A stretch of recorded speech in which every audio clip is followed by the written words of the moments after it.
उसके हटाने का तरीका भी महाभियोग है। जिस तरह से सुप्रीम कोर्ट के जजेस को हटाया जाता है, इंपीचमेंट वो है। सो उसे डर किस बात का?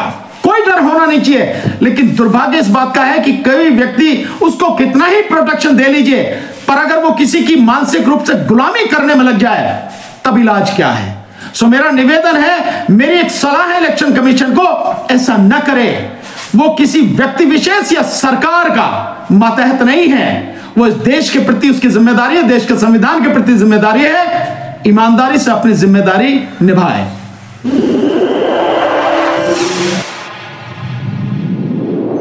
इस न्यूज चैनल पर जो भी वक्ता ने कहा वो उसकी अपनी राय है, जिसकी पुष्टि नेशन न्यूज इंडिया नहीं करता। धन्यवाद।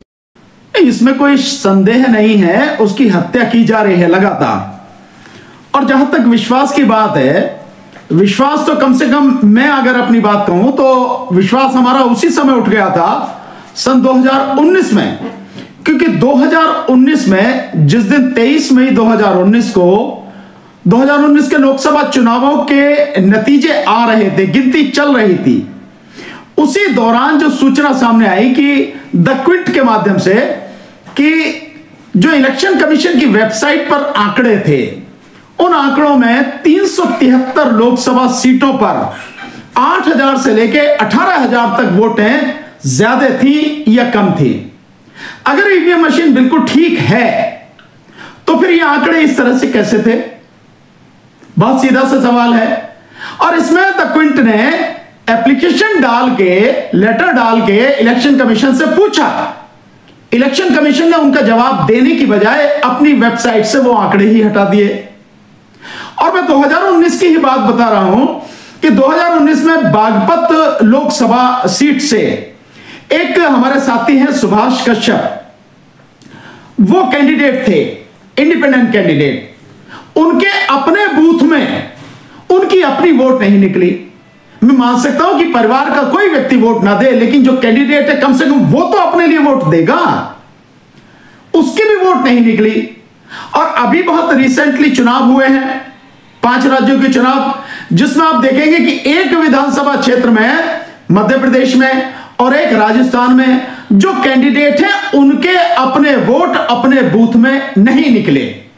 एक बात।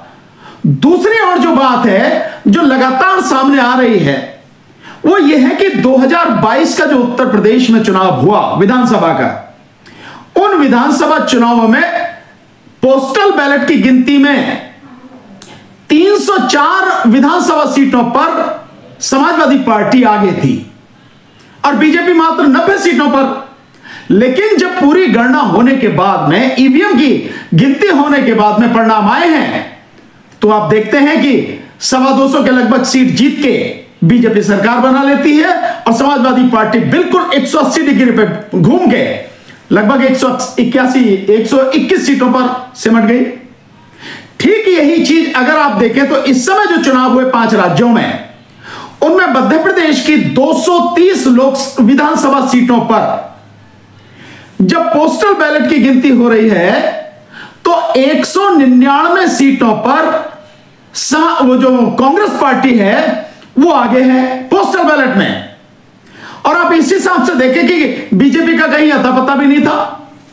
लेकिन जब चुनाव परिणाम फाइनल आते हैं ईवीएम की गिनती के बाद, खेल बिल्कुल उलट हो जाता है, 180 डिग्री पे घूम जाता है।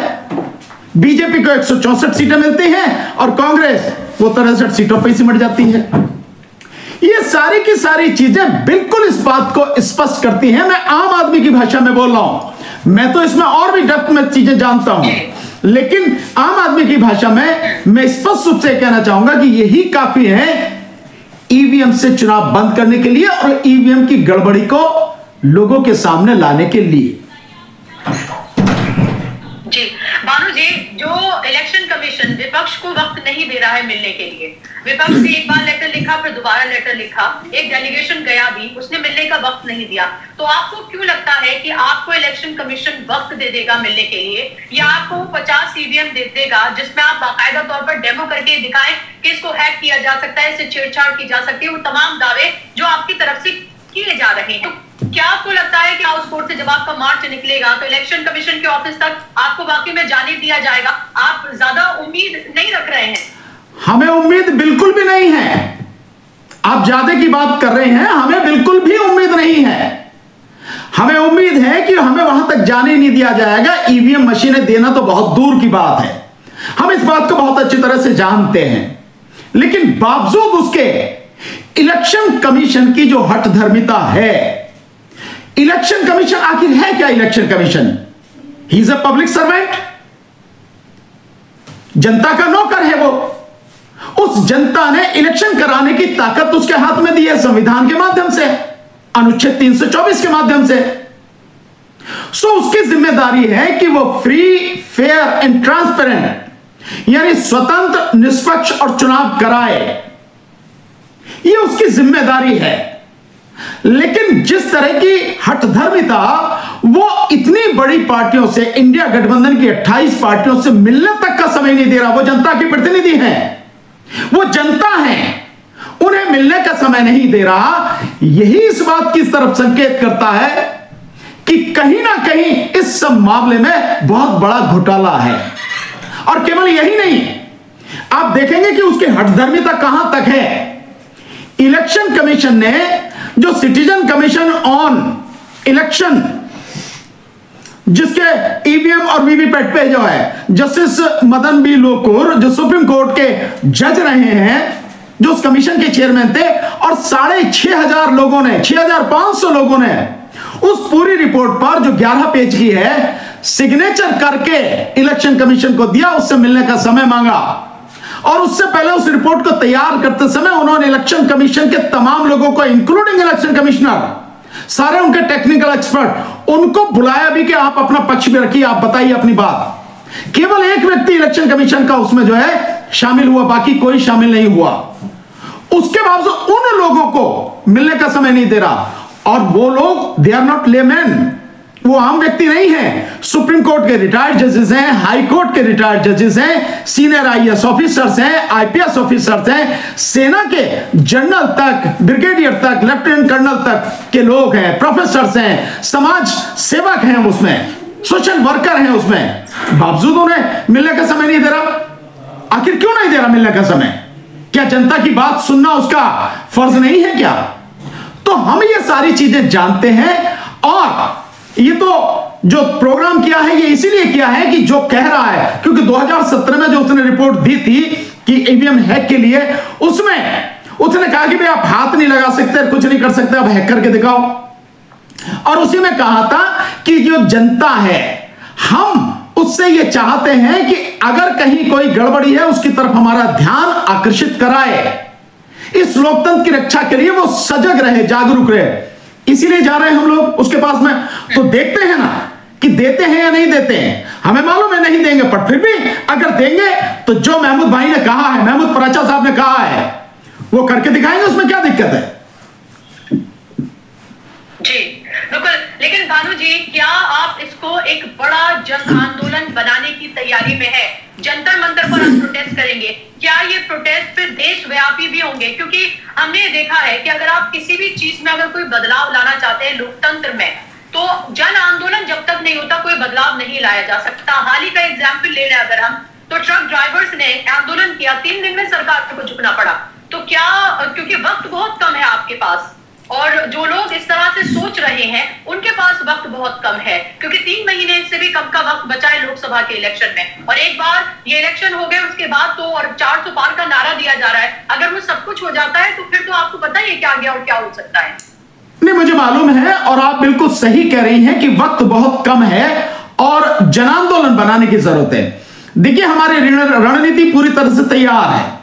ये 6 तारीख की जो कॉल है, हमने 6 तारीख की कॉल देश भर के लोगों को दी है, ये देखने के लिए, जानने के लिए कि देश के लोगों का रेस्पॉन्स क्या है। हालांकि अब तक जो मेरे पास में जो लगातार लोगों के मैसेज आ रहे हैं, फोन्स आ रहे हैं, जो लोग संपर्क कर रहे हैं, ये मैसेज पूरे देश में हर जगह जा चुका है, इसमें कोई शक अब नहीं है।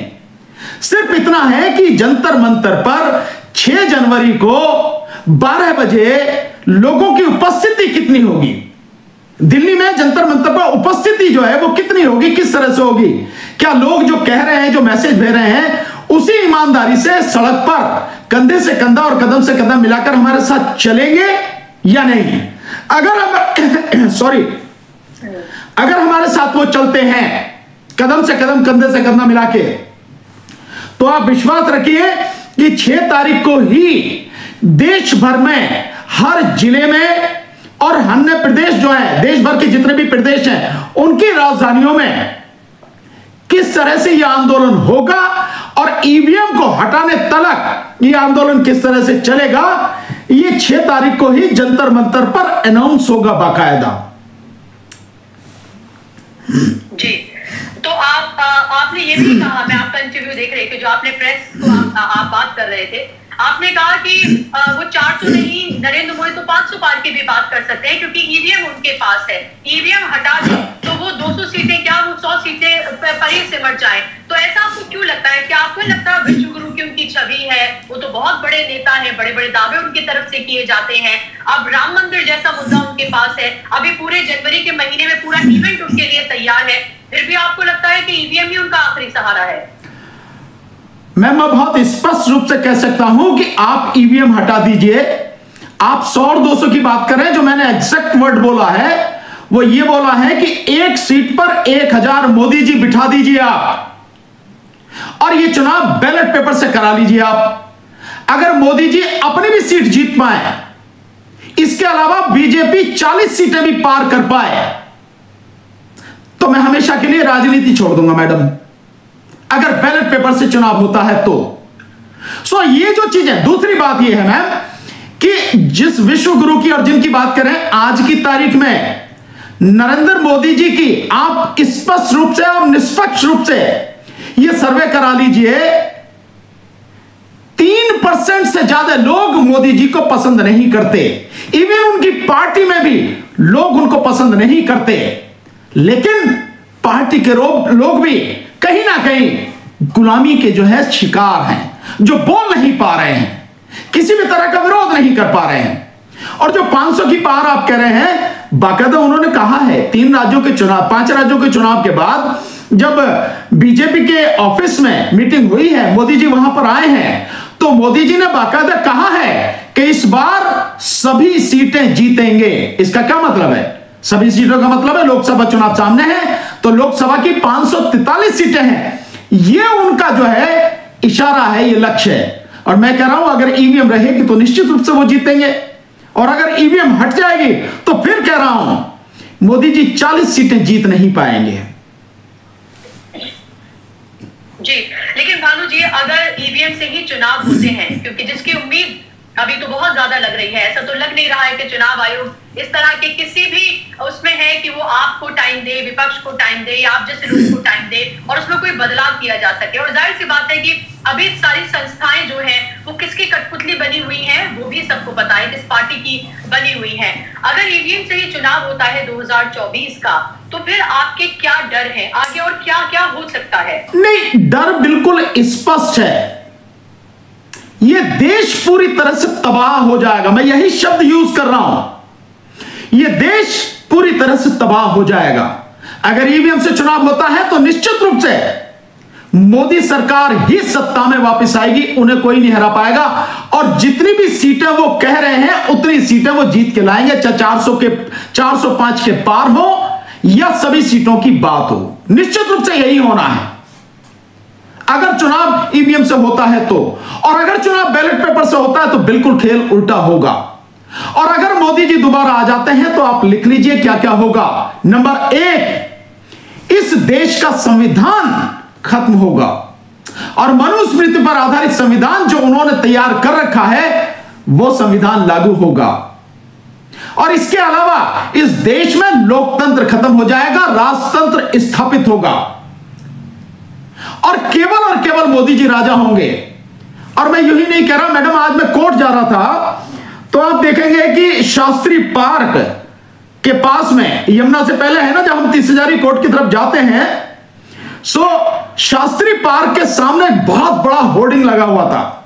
उस होर्डिंग पे लिखा था विनर और नीचे लिखा था 1 नेशन 1 लीडर। और मैंने ये बात बहुत पहले कही अपने कई वीडियोस में कि 1 नेशन 1 इलेक्शन का मतलब यह है केवल और केवल मोदी जी का इलेक्शन, और वो भी इसी बार है 2024 में। इसके बाद इस देश में कोई इलेक्शन होगा नहीं। और जो विधानसभाएं हैं उन विधानसभाओं के भी इलेक्शन होने वाले नहीं है। ये जो खत्तर का कड़कवाद कुर्ता पहन के जो विधायक घूमते हैं ना, अगर मोदी जी जीत के आ गए तो इसके बाद में विधानसभाओं के चुनाव भी नहीं होंगे, क्योंकि जो संघीय ढांचा है, इस संघीय ढांचे को देश के संविधान के में जिसका वर्णन है, इस संघीय ढांचे को लगातार कमजोर करने, उसको ध्वस्त करने का प्रयास मोदी जी ने किया है। दो उदाहरण इसके बताता हूं। जीएसटी के माध्यम से संघीय ढांचे को कमजोर किया गया। कई स्टेट ने उन्होंने कहा कि जो हमारा पैसा है हमें दो, तो कह दिया गया कि आप वहां से रिजर्व बैंक से आप कर्ज ले लीजिए। भाई जब स्टेट का पैसा है तो आप दे क्यों नहीं रहे, कर्ज क्यों लेगा। और दूसरा आपने देखा था किसान आंदोलन में, अगर वो कृषि कानून वापस नहीं होते तो जो मंडी समितियों को जिस तरह से खत्म किया गया और जिस तरह से नए जो लोग थे उनको लाया गया, वो अगर लागू हो जाता तो मंडी समिति खत्म हो जाती और मंडी समिति के माध्यम से टैक्स 4% से लेकर 6% जो स्टेट को मिलता था, वो जो सोर्स है वो खत्म हो जाता। सो हर समय हर जगह जो संघीय ढांचा है उसको तोड़ने की, उसको खत्म करने की कोशिश की गई है। और अगर ये जीत कर आ गए तो मोदी जी बाकायदा राजतंत्र डिक्लेयर करेंगे और उसकी एक तरह से तो औपचारिक जो है वो शुरुआत कर ही चुके हैं। जो इस नई संसद में राजदंड स्थापित करके, जो सिंगोल के नाम से राजदंड स्थापित करके वो इसकी शुरुआत कर ही चुके हैं। तो देश में मोदी जी के आने के बाद अगर जीत के आ गए, राजतंत्र स्थापित होगा। यह देश जो आज धर्मनिरपेक्ष देश है, हिंदू राष्ट्र के रूप में घोषित होगा।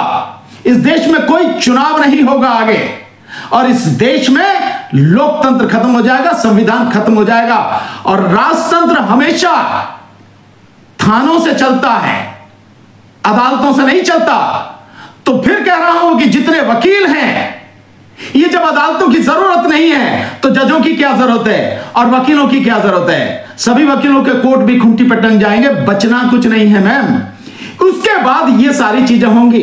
और जिस तरह से पुलिस राज में तब्दील करने की पूरी कोशिश, मतलब तैयारी हो चुकी है, सीआरपीसी में, एविडेंस एक्ट में और आईपीसी में अमेंडमेंट कर दिया गया। इलेक्शन कमीशन के विषय में आप कुछ बोल नहीं सकते और इलेक्शन कमीशन जो करे वो सही है। और साथ में अगर आर्थिक विषय पर आप कोई चर्चा करते हैं तो वो भी आतंकवाद के घटनाओं के अंतर्गत आ जाए। ये जो सारी चीजें हैं, इन सारी चीजों से ये पुलिस स्टेट ऑलमोस्ट बन ही चुका है देश। सो ये सब कुछ होते हुए आप क्या समझ रहे हैं कि देश में कुछ बचेगा? जिस तरह से अभी बिल लाया जा रहा है, आपका ये चैनल भी उसकी जब्त में आएगा। जो बिल लाया जा रहा है, ब्रॉडकास्टिंग बिल जो लाया जा रहा है, सारी चीजें आएंगी। इवन व्यक्ति कोई अपनी व्हाट्सएप पे भी मैसेज नहीं भेज सकेगा। यह स्थिति होने जा रही है। क्या यह स्थिति गंभीर नहीं है? क्या लोगों को इसके विषय में सोचना नहीं चाहिए? यह होगा मैम, हम वैसे ही नहीं कर रहे हैं। और इसीलिए ये जो आंदोलन है, हम चाहे जो हो जाए हमारा, हमें मालूम है कि सरकार हमें कभी भी किसी भी समय गोली से मरवा सकती है, बावजूद उसके हम इस आंदोलन को इसकी अंतिम परिणति तक लेके जाएंगे और इस आंदोलन को जन आंदोलन में तब्दील करेंगे। जनता भी ऐसा मन बना चुकी है और देश में इतने % लोग जो इसको जन आंदोलन बना सके, आज की तारीख में ईवीएम के खिलाफ बोलने लगे हैं, खड़े होने लगे हैं।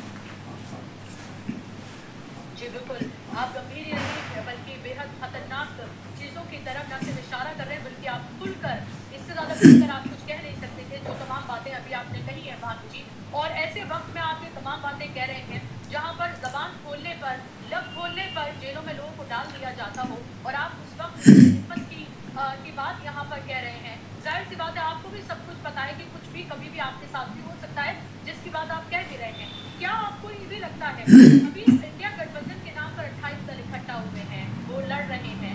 हमने देखा कि राहुल गांधी ने पहले भारत जोड़ो यात्रा किया, वो भारत न्याय यात्रा करने जा रहे हैं। ये तमाम चीजें एक तरफ और ईवीएम का खेल एक तरफ। आपको लगता है इन सबका कोई मतलब नहीं है? अगर ही चुनाव होते रहे तो फिर से जो परिणाम हमें 5 राज्यों में मिले, जिसमें 3 में जीत हुई, 1 में तेलंगाना में कांग्रेस की हुई, ऐसे टोकन दे दिए जाएंगे, लेकिन जो पूरी सत्ता है वो उन्हीं के हाथ में रहेगी। मैम, भारत जोड़ो यात्रा के बाद में जो राहुल जी ने इस देश में एक टेम्पो बनाया था, लोगों का रुझान, लोगों का झुकाव न केवल व्यक्तिगत रूप से राहुल जी की तरफ बल्कि कांग्रेस पार्टी की तरफ भी हुआ था। एक माहौल देश में बना था। ये 5 राज्यों में चुनाव हुए और इन 3 राज्यों में जो जबरदस्त हार उनकी की गई, मध्य प्रदेश, छत्तीसगढ़ और राजस्थान में, और उसके बाद जैसे मुंह पे ताले लगा लिए कांग्रेस पार्टी ने, ये कांग्रेस पार्टी ने बहुत गलत किया है। कांग्रेस पार्टी को उसी समय सड़क पर उतरकर आंदोलन शुरू कर देना चाहिए था, उसी समय। और अब जो न्याय यात्रा लेकर चले हैं राहुल गांधी जी से मेरा निवेदन है आपके माध्यम से कि राहुल गांधी जी आप पूरी तरह से न्याय यात्रा कर लीजिए, मिलेगा कुछ नहीं। क्योंकि जिस व्यक्ति के सामने आप और हम ये देश लड़ रहा है, उस व्यक्ति के काम करने का, सत्ता में आने का तरीका कुछ और है, उसकी रणनीति कुछ और है, उसका ढंग कुछ और है। अगर हम उसकी काट उसके तरीकों से नहीं करेंगे, उस तरह से नहीं लड़ेंगे, हम किसी भी हालत में इन यात्राओं से कुछ नहीं हासिल कर सकेंगे। हां, कर सकते हैं इस न्याय यात्रा में अगर ईवीएम के मुद्दे को जोड़कर जबरदस्त तरीके से राहुल गांधी जी उठाएं और बाकी जो कांग्रेस पार्टी है और इंडिया गठबंधन के लोग हैं ईवीएम के मुद्दे को लेकर सड़क पर आंदोलन करें, तभी ये ईवीएम हटेगी, देश बचेगा।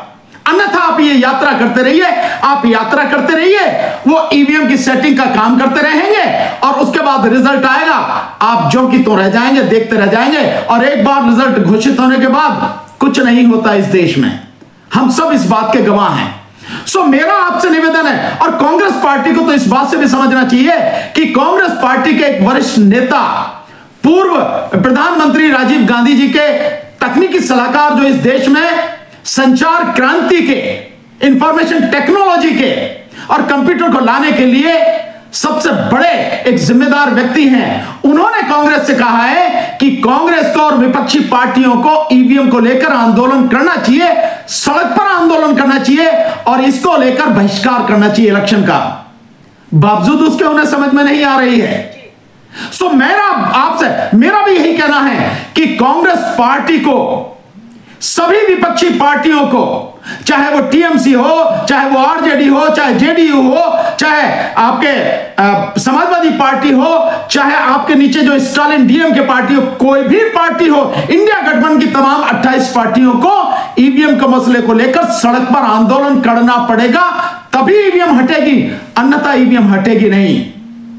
लेकिन हमने भी ठान रखा है कि अगर ये नहीं करते हैं तो हम बोलेंगे इस विपक्ष के खिलाफ भी, और इस विपक्ष को मजबूर कर देंगे कि ये सड़क पर आकर हमारे साथ कंधे से कंधा मिलाकर चले, ताकि इस देश में जो एक भयानक बीमारी, कैंसर से भी भयानक बीमारी पैदा हो चुकी है, ईवीएम, उसको हटाया जा सकते और इस देश में बैलेट पेपर के माध्यम से स्वतंत्र, निष्पक्ष और पारदर्शी चुनाव कराया जा सके।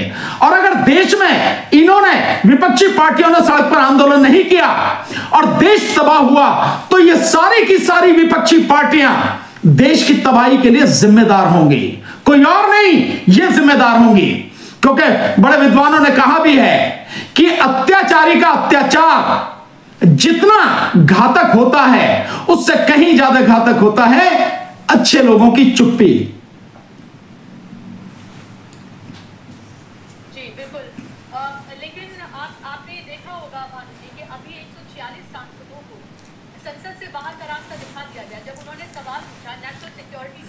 अहम मुद्दे पर, और सिर्फ इतना कहना था उनका कि अमित शाह आकर यहाँ पर बयान दें, लेकिन उनको बाहर का रास्ता दिखा दिया गया। अब एक के बाद एक तमाम जो विपक्षी पार्टियों के नेता हैं, उन्हें ईडी के नोटिस, समन जो है भेजे जा रहे हैं, तो उन लोगों को भी हर तरीके से डराने, धमकाने, दबाने की कोशिश की जा रही है। फिर आपको क्या लगता है कि फिर भी आखिरी रास्ता क्या उनके पास भी सड़क पर उतरकर आंदोलन करना ही है? यही एक वाहिद रास्ता है जिससे लोकतंत्र, संविधान को बदला जा सकता है, या अगर आप सत्ता परिवर्तन देखना चाहते हैं तो वो सत्ता परिवर्तन तभी मुमकिन हो पाएगा। बुशा जी, जिस तरह से 146 सांसद को, विपक्षी वालों को निकाला गया, निलंबित किया गया, उन्हें तुरंत वही संसद के सामने अनिश्चितकालीन भूख हड़ताल पर बैठना था, भूख हड़ताल पर, और अगर वहां नहीं तो उन्हें राष्ट्रपति के सामने बैठना था और होने देना, चलने देना था, ताकि पूरी दुनिया को पता लगे कि क्या हो रहा है भारत में लोकतंत्र के नाम पे। एक व्यक्ति जो इस देश को विश्व गुरु की बात करता है, वो व्यक्ति लोकतंत्र का किस तरह से दमन कर रहा है कि विपक्षी पार्टियों को बोलने भी नहीं दे रहा, संसद में बैठने भी नहीं दे रहा है। और वो किसके तहत था आप जानती हैं कि जो सीआरपीसी में, एविडेंस एक्ट में और आईपीसी में जो अमेंडमेंट किए गए हैं, जो वो बिल लाए गए हैं, उस पर जरा सी भी चर्चा ना हो सके, विपक्ष कुछ भी बोल ना सके, ताकि जनता को पता ना लग जाए कि कितने तरह के घातक उसमें जो है उन्होंने अमेंडमेंट किए हैं और इस देश को पुलिस राज में तब्दील कर दिया है, इसलिए उनको निकाला। लेकिन विपक्ष, मैं समझता हूं, शायद लड़ना नहीं जानता या लड़ना नहीं चाहता। और अगर विपक्ष को डर लगता है तो घर में बैठे राजनीति छोड़ के काहे को जरूरत है राजनीति करने की। जी बिल्कुल, आखिरी सवाल मेरा आपसे कि अगर आपको कल पटियाला हाउस से आगे जाने नहीं दिया जाता है और जंतर मंतर पर अगर आपको प्रोटेस्ट उस तरह से करने नहीं दिया जाता है, तो फिर आपके पास क्या विकल्प बचता है? और सवाल ये भी कि क्या आपको ये मुहिम कुछ पहले शुरू नहीं करनी चाहिए थी? आपको नहीं लगता कि देर हो गई और वक्त बहुत कम है? आप बिल्कुल सही कह रही हैं कि समय बहुत कम है। हालांकि देर की बात से मैं थोड़ा सा इसलिए सहमत नहीं हूं कि हम 30 मई 2019 से, जिस दिन प्रधानमंत्री मोदी ने दोबारा शपथ ली थी, उस दिन से हम लगातार आंदोलन कर रहे हैं। और आंदोलन हमने 5 बार आंदोलन जंतर मंतर पर किए, 4 बार हमने राष्ट्रपति जी को ज्ञापन दिया। ईवीएम मशीन में कैसे गड़बड़ी होती है वो भी हमने डेमोन्स्ट्रेशन करके दिखाया। वीवीपैट मशीन में किस तरह से गड़बड़ी होती है वो भी हमें डेमोन्स्ट्रेट करके दिखाया, प्रदर्शन करके दिखाया, लेकिन कोई जवाब नहीं मिला। और उस समय जनता भी इतनी जागरूक नहीं थी। आज जितनी जागरूक जनता है, मैं कह सकता हूं कि 2019 में और आज में जमीन आसमान का अंतर है। उस दिन अगर 100 में से 2 या 3 लोग जानते थे, तो आज की तारीख में ईवीएम का विरोध करने वाले, ईवीएम को जानने वाले 60 से 70, हो सकता 80 लोग भी हों। इतनी संख्या ईवीएम के विरोध में आज इस देश में हो चुकी है। सो हमने बहुत कोशिश की, लगातार हम बोलते रहे, लेकिन जन आंदोलन के लिए जनता तो चाहिए ना। बिना जनता के जन आंदोलन कैसे हो सकता है? हम जनता को जगाते रहे, बोलते रहे, लगातार बोलते रहे, कहते रहे। इवन 2022 का जो चुनाव हुआ था विधानसभा उत्तर प्रदेश का, मैंने बाकायदा उस विधानसभा चुनाव में, जब मैं बनारस में प्रचार के दौरान था, मैंने उस समय एक बताया कि ईवीएम में किस किस तरह से गड़बड़ी होने वाली है, कहां कहां गड़बड़ी होने वाली है। और वो मेरी वीडियो करोड़ों में गई, इतनी वायरल हुई, बावजूद उसके किसी की समझ में नहीं आई, पार्टियों की समझ में नहीं आई। और अब देखिए कि हमने, आप ये देखेंगे कि जो इस ईवीएम को हटाने के लिए हमने एक सिग्नेचर कैंपेन चलाई। वो सिग्नेचर कैंपेन पूरे देश में हमने चलाई, जगह जगह हमने लोगों को फॉर्मेट दिए। मैंने 1 लाख फॉर्मेट वो छपवाए, लेकिन क्या करूं, दुख के साथ कहना पड़ता है कि लोगों ने फॉर्म तो ले लिए पर वो फॉर्म मुझे लौटाए नहीं। मैं ये चाहता था कि करोड़ों लोग इस देश में, 90 करोड़ मतदाता हैं, उन 90 करोड़ मतदाता में से लगभग 60 से 65 करोड़ मतदाता वोट देते हैं। अगर 20 से 25 करोड़ मतदाता भी उस सिग्नेचर कैंपेन में हिस्सा लेते और सिग्नेचर करके हमें देते, तो हम सुप्रीम कोर्ट के सामने पिटीशन लगा के कहते कि देश के इतने सारे लोग नहीं चाहते कि ईवीएम से चुनाव हो, तो क्यों कराया जा रहा है।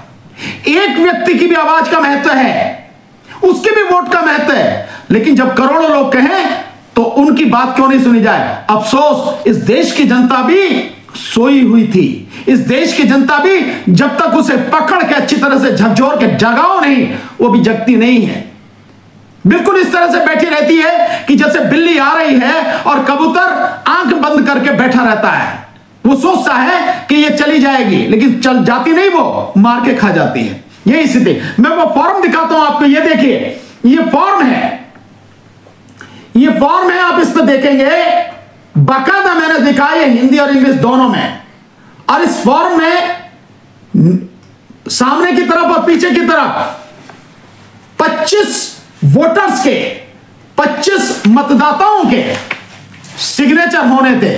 और इसमें हमने बहुत सिंपल कहा है कि उनका नाम, फोन नंबर और ईमेल अगर हो, और लोकसभा क्षेत्र का नाम, राज्य का नाम और उनके हस्ताक्षर। इसके बाद हमने और एक फॉर्म छपाया, उसमें हमने कहा कि उसका नाम, मतदाता का नाम, और साथ में उसका वोटर आईडी कार्ड नंबर, और साथ में उसका मोबाइल नंबर और सिग्नेचर, बस इतनी इंफॉर्मेशन। बावजूद उसके लोगों ने साथ नहीं दिया। पर मुझे लगता है कि जिस तरह से अब ये सारी चीजें हो रही हैं और इन 3 राज्यों के परिणाम के बाद जिस तरह से लोगों में गुस्सा है, लोग अब साथ देंगे, मुझे इतना विश्वास है। और लोग साथ देंगे तो जन आंदोलन बनेगा और ईवीएम खत्म होगी। हमारा चाहे जो हो जाए, फिर कह रहा हूं, अब ईवीएम को हटा के ही हम लोग भी दम लेंगे और यह आंदोलन हर जगह लेके जाएंगे, देश के कोने कोने में लेके जाएंगे। जैसे सीएनआरसी का आंदोलन हुआ पूरे देश में, जैसे किसान आंदोलन हुआ, हमारी पूरी ताकत लगेगी, पूरी कोशिश होगी ये आंदोलन ईवीएम हटाने का भी उसी तर्ज पर पूरे देश में हम करेंगे। एक संक्षेप में एक बात, क्या आपका कोई इरादा है विपक्षी पार्टियों से राब्ता करने का, उनसे कांटेक्ट करने का? देखिए, जो 6 तारीख को हमारा जंतर मंतर पर प्रदर्शन हो रहा है, जो मुख्य विपक्षी पार्टियां हैं, चाहे वो कांग्रेस हो, चाहे ममता बनर्जी जी की पार्टी हो, टीएमसी हो, चाहे उनकी उद्धव ठाकरे साहब की पार्टी हो, समाजवादी पार्टी हो, आरजेडी हो, जेडीयू हो, मायावती जी की पार्टी हो, स्टालिन जी की पार्टी डीएमके हो, हमने, और ये आम आदमी पार्टी हो, हमने इन सभी को बाकायदा इनविटेशन भेजा है। इन सबके मेल पर हमने इनविटेशन भेजा है और कल हम जाके इनके ऑफिस में इनसे मुलाकात करने का प्रयास करेंगे। राहुल जी से, सोनिया जी से, खड़गे साहब से, अरविंद केजरीवाल जी से, जितने भी लोग यहां हैं दिल्ली में, हमारा प्रयास रहेगा। हालांकि अभी तक किसी ने मिलने का समय नहीं दिया, कितनी भी कोशिश कर लो देते नहीं। पिछले 4 साल से ट्राई कर रहे हैं, राहुल जी ने मिलने का समय नहीं दिया, सोनिया जी ने मिलने का समय नहीं दिया, पिछले 5 महीने से उनसे ट्राई कर रहे हैं, खड़गे साहब से 4 महीने से ट्राई कर रहे हैं, मिलने का समय नहीं दिया। तो कैसे उम्मीद कर सकते हैं? उम्मीद तो बहुत कम है, लेकिन हम अपनी तरफ से प्रयास करेंगे कि कल कोई ये ना कहे कि हमें नहीं बताया और हमें नहीं बुलाया। सो विपक्ष के हर नेता को बुलाने का हमारा पूरा प्रयास है, पूरी कोशिश है कि इस आंदोलन में सभी साथ दें। और आपके माध्यम से बाकायदा हमने परसों प्रेस कॉन्फ्रेंस करके भी कहा है कि जो citizen commission on election report EVM और वीवीपैट पे जो है, उसके भी जितने भी सिटीजन कमीशन के जितने भी लोग हैं जिन्होंने सिग्नेचर किया, 6,500 लोग, और इसके अलावा और भी जितने भी संगठन है, सामाजिक संगठन, सामाजिक कार्यकर्ता, उनको भी हमारा निमंत्रण है, अपना झंडा, अपना बैनर लेकर आए।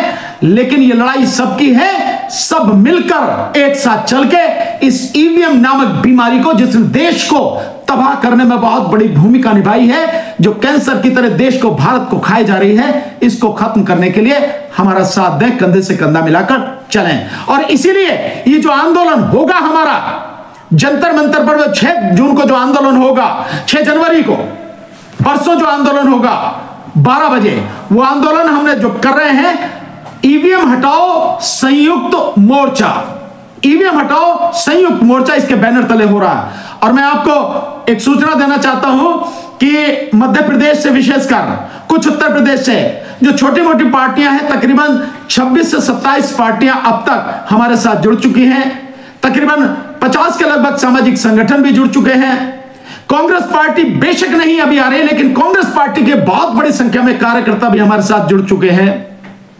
और देश में नॉर्थ ईस्ट में लेके मणिपुर, असम, आपके सिक्किम और आपके त्रिपुरा, वहां से, और फिर आपके पश्चिम बंगाल, छत्तीसगढ़, मध्य प्रदेश, झारखंड, बिहार, उत्तर प्रदेश, दिल्ली, महाराष्ट्र, गुजरात, या कर्नाटका, केरल, तमिलनाडु, इधर आप आंध्रा, और इधर तेलंगाना, साथ में आपका उड़ीसा, और इधर चले जाइए हरियाणा, पंजाब, जम्मू कश्मीर, उत्तराखंड, और इवन लक्षद्वीप से, गोवा से, यहां से भी लोग हमारे साथ इस आंदोलन में जुड़ चुके हैं। मैं नहीं जानता कि कौन कौन आएगा, लेकिन यह सच है कि इतने लोग इस आंदोलन में जुड़ चुके हैं। आम आदमी पार्टी के बहुत बड़े कार्यकर्ता हैं, बहुत पार्टियों के जो कार्यकर्ता हैं वो इसमें हमारे साथ में जुड़ चुके हैं। मुझे उम्मीद है कि यह आंदोलन जबरदस्त तरीके से चलेगा और इस गंदगी को साफ करेगा।